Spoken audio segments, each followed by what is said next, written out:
Hello student, देखो हमने कल तक प्रश्नावली 2 का जो है एंड हो गया था हमारे और प्रश्नावली 2 ख़त्म हो चुकी थी। ठीक है, आज हम प्रश्नावली 3 की बात करेंगे और प्रश्नावली 3 का नाम है हमारे बहुपद।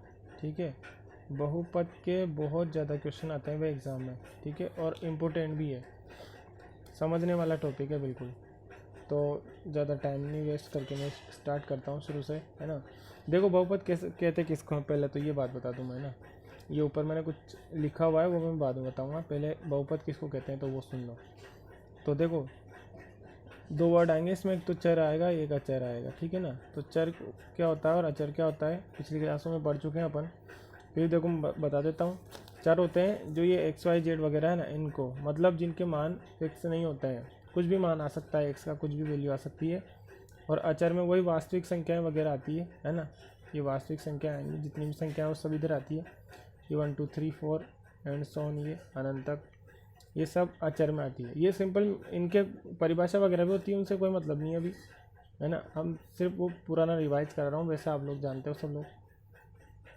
तो क्या करेंगे अपन, जो है चर और अचर आपको याद होना जरूरी है। ठीक है ना, चर एक्स वाई जेड वगैरह इस तरह के ABCD के अक्षर होते हैं, है ना। इनके मान वैल्यू फिक्स नहीं होती, एक्स का कुछ भी मान अलग अलग सवाल में अलग लगा सकता है, और वास्तविक संख्याओं के मान फिक्स होते हैं। ठीक है ना, अभी इतना ही ध्यान रख लो आप। अब देखो दूसरी बात, बहुपद किसको कहते हैं इसकी बात कर रहे थे हम। तो कुछ भी चर ले लिया, अब इसमें वास्तविक संख्या +2, ये बहुपद बन गया, देखो, है ना। मतलब चर और अचर और बीच में प्लस की जरूरत नहीं है, माइनस भी हो, है ना। x-3 ये भी एक अलग बहुपद है। तो ये x मतलब चर और अचर संख्याएं हो, x की कुछ भी पावर लगी हो, कुछ भी पावर हो सकती है, 3 4 2 कुछ भी पावर हो सकती है। ये +2x +3 हो सकता है, इस तरीके से, है ना। मतलब चर और अचर ऐसे मिलके, और ये प्लस माइनस वगैरह से जुड़े हुए होते हैं। और ये जो पूरा एक्सप्रेशन है, ये पूरा एक्सप्रेशन क्या कहलाता है, बहुपद कहलाता है ना। तो ये जो ऐसा पद बनेगा जिसमें चर भी हो और अचर भी हो, वो क्या कहलाता है, बहुपद कहलाता है। अब देखो बात आती है कि बहुपद की घात क्या होती है। तो बहुपद की घात किसको बोलते हैं, जिस भी चर में बहुपद है। जैसे मान लो कोई बहुपद जो है ऐसा है, y² = 4y + 2। अब बताओ ये कौन से चर में है, तो हम कह देंगे कि सर ये तो y वाले चर में है ना, y चर में है। तो y की मैक्सिमम घात कौन सी है, मैक्सिमम घात देखेंगे आप। और मैक्सिमम घात देखो, यहाँ तो एक घात है ना, कुछ भी घात नहीं है, इसका मतलब एक है। और यहाँ कितनी घात है, 2, इसका मतलब ये कितनी घात का बहुपद है, 2 घात का बहुपद है। ठीक है, तो ये चीज़ मैंने यहाँ लिख रखी है, आप लोग इसको कॉपी कर लेना। क्या लिखा हुआ है, बहुपद की घात क्या होती है कि किसी भी चर x के लिए बहुपद f(x) में x की अधिकतम घात ही बहुपद की घात कहलाती है। मैं ये f(x) एक और चीज़ बता देता हूँ मैं, ये f(x) बार बार इसमें वर्ड आएगा, ये f(x) क्या होता है। तो जो हमारा बहुपद है ना, ये बहुपद, इस बहुपद को ही बार बार f(x) बोलेंगे हम। ठीक है, जैसे चर को x y z वगैरह बोलते हैं ना, ऐसे ही बहुपद को f(x) बोलते हैं। और y का फलन है, अगर जैसे y का बहुपद है तो fy बोल देंगे, अगर z का बहुपद है तो fz बोल देंगे, है ना। a का बहुपद है तो fa बोल देंगे, इस तरीके से। तो ये इसका मतलब बहुपद होता है भाई। बार बार ये बहुपद हिंदी में नहीं लिखेंगे अपन f(x) लिख देंगे, केवल fy लिख देंगे अगर y का बहुपद है तो। ठीक है, ये चीज़ भी ध्यान रखनी है हमें। तो देखो दोबारा से देखो, किसी भी चर x, तो हमने चर जब x लिया है तो उसका बहुपद क्या हो जाएगा, f(x) हो जाएगा। उस f(x) के अंदर x की सबसे बड़ी जो घात रहेगी वही बहुपद की घात कहलाएगी। ठीक है ना, आपको कोई बहुपद दे दे कि जैसे मान लो ये बहुपद दे रखा है हमें, सॉरी इसको बढ़ा देता हूँ और मैं,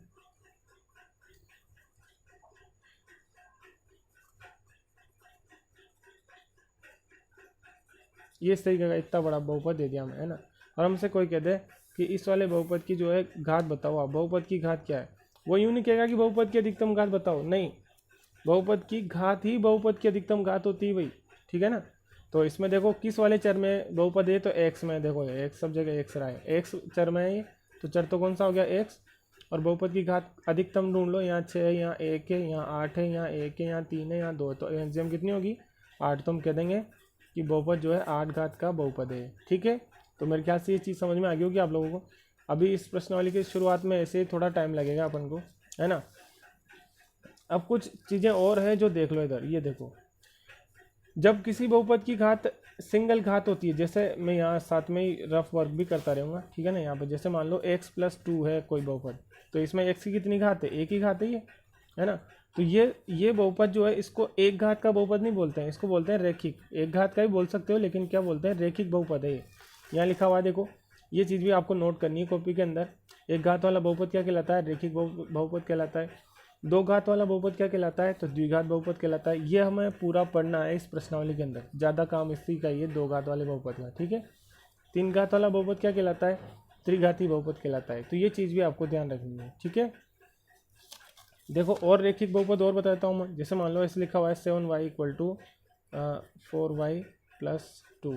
अब देखो ये इसमें पद कितने भी हो सकते हैं भाई, पदों से कोई फर्क नहीं पड़ता है, कोई बहुपद ऐसा भी हो सकता। अब देखो ये भी सिंगल पावर है y की पूरे में, है ना। तो ये भी कौन सा बहुपद है, रेखिक बहुपद है। कोई ऐसा लिखा हुआ है x² + 4x + 3 + 6x = 2 + 3x। अब देखो बहुपद तो इतना बड़ा लिख दिया मैंने, है ना, इतने सारे पद दिख रहे हैं इसमें। लेकिन इसके आप कोई पूछे आपसे कि ये कितनी घात का बहुपद है, तो आप चर कौन सा है, x है, ये देखो चर कौन सा है, x है, और x की मैक्सिमम घात कितनी है, 2। तो ये कितनी घात का बहुपद है, ये 2 घात का बहुपद है। तो ये चीज़ मेरे ख्याल से समझ में आ गई होगी सबके, है ना। अब इसके बाद जो है हम आगे बढ़ते हैं, ठीक है। ये आता है आपके बहुपद का मान। बहुपद का मान क्या होता है, ठीक है ना। तो बहुपद का मान देखते हैं। देखो बहुपद का मान क्या होता है, f(x). अब मैं बार बार बहुपद नहीं बोलूँगा भाई, f(x) बोलूँगा मैं, है ना। f(x) के अंदर, f(x) मतलब बहुपद के अंदर, इसके अंदर आप x बराबर जो भी आपको क्वेश्चन में दिया जाए कि x बराबर जैसे 2 पर मान ज्ञात करो, तो आप क्या करोगे, उस पूरे बहुपद के अंदर x के स्थान पर 2 रख दोगे, और जो भी वैल्यू आएगी वही आपको क्या कहलाएगी, बहुपद का मान कहलाएगी।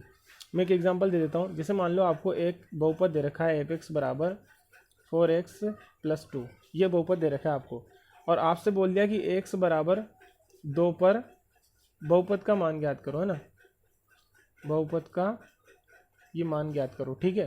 तो आप क्या करोगे, इस पूरे बहुपद के अंदर x बराबर 2 दे दिया ना, तो 2 रख दोगे। तो ये 2 = 4, x गुणा में है तो यहाँ 2 रख दिया, +2, है ना, और ये 4 दूनी 8 हो गया, +2 = कितना हो गया, 10। इन दोनों को ऐड कर दिया, तो x बराबर 2 पर f(x) का मान कितना आया, 10। तो यही बहुपद का मान कहलाता है। तो 4x + 2 की जगह कोई सा भी बहुपद आ सकता है, स्क्वायर में आ सकता है, माइनस में आ सकता है ना, मल्टीप्लाई, कुछ भी आ सकता है। आपको तो बस क्या करना है, जो भी आपको क्वेश्चन में दिया जाएगा x बराबर 2 पर, x बराबर 1 पर, -1 पर, जो भी आपको दिया जाए वो वैल्यू आपको इसके अंदर रख देनी है, और वही आपको जो है बहुपद का मान कहलाएगी, ठीक है।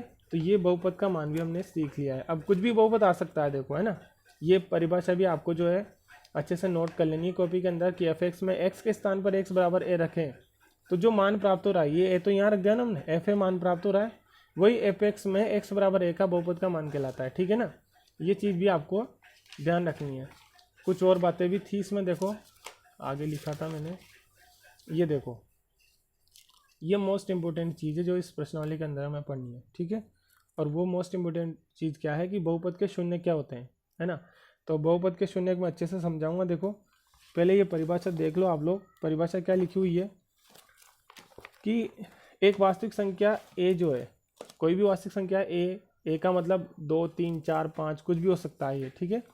तो एक वास्तविक संख्या a जो है बहुपद f(x) का शून्य होगा यदि f(a) बराबर 0 हो जाए, ठीक है ना। अब ये क्या हुआ, इसका मतलब क्या है वो सुनो। कहने का मतलब ये है, आपको कोई भी f(x) दे रखा है, बहुपद दे रखा है, कुछ भी, है ना, यहाँ दे रखा है, जैसे मान लो अभी वाला लिख देता हूँ, 4x + 4 लिख दिया मैंने, ठीक है। ये बहुपद है, आपको दे रखा है। अब इस पर आप x की वैल्यू रखो, x का मान रखो। जैसे अभी हमने फलन का इसका बहुपद का मान निकाला था, x बराबर 2 पर मान कितना होगा, ऐसे।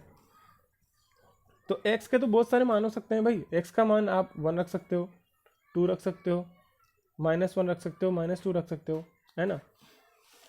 और ये भी जो वो बोलेगा वही रखेंगे, सब थोड़ी देख के हमसे वो कह देगा कि भाई x बराबर 1 पर ज्ञात करो, x बराबर -1 पर ज्ञात करो, तो वैसा ही मान रख देंगे। लेकिन ये जो बहुपद का शून्य क्या होता है ना, ये बहुपद का जो शून्य है ये क्या होता है, ये चीज़ समझाने के लिए आप एक चीज़ देख लो कि x का इनमें से ये इतने सारे मान है, और भी हो सकते हैं आगे भी, इनमें से ऐसा मान जिससे ये बहुपद जो है, ये f(x) जो है, इसकी वैल्यू जो है वो क्या आ जाए, मान क्या आ जाए, 0 आ जाए। जैसे मैं इसमें मान रखता हूँ, देखना जैसे मान लो मैं इसके अंदर मान रख रहा हूँ -1, ये -1 रख रहा हूँ मैं, एक्स की जगह पे क्या रख दिया मैंने -1, तो उससे क्या होगा 4x गुणा में तो -1 है ना, x की जगह -1 रख दिया ना, फिर +4, ठीक है।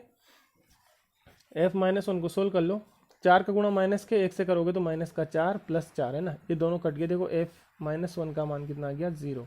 तो हम यूँ कह देंगे कि इस बहुपद के लिए x बराबर -1 जो है इस बहुपद का एक क्या हो जाएगा, शून्य हो जाएगा। ये चीज़ बताना चाह रहा हूँ मैं, शून्य के, ठीक है, ये शून्य के, यही बात बताना चाह रहा हूँ मैं कि x का ऐसा मान जिसको बहुपद में रखने से उस बहुपद का मान क्या आ जाए, 0 आ जाए, तो वही क्या कहलाएगा, उसका शून्य कहलाएगा। और देखो इसके लिए भी एक फैक्ट है कि जो जितनी घात का बहुपद है उसके उतने ही शून्य होंगे। मतलब एक घात का, ये हमने एक घात का बहुपद लिखा है, देखो x की पावर 1 है ना, तो इसका एक ही शून्य रहेगा सिर्फ और सिर्फ -1। इसके अलावा और कुछ भी मान रख दो आप, कभी भी 0 नहीं आएगा यहाँ पे, ठीक है। अगर 2 घात का बहुपद होगा तो उसके 2 शून्य होंगे, 3 घात का बहुपद है तो उसके 3 शून्य होंगे, ठीक है ना।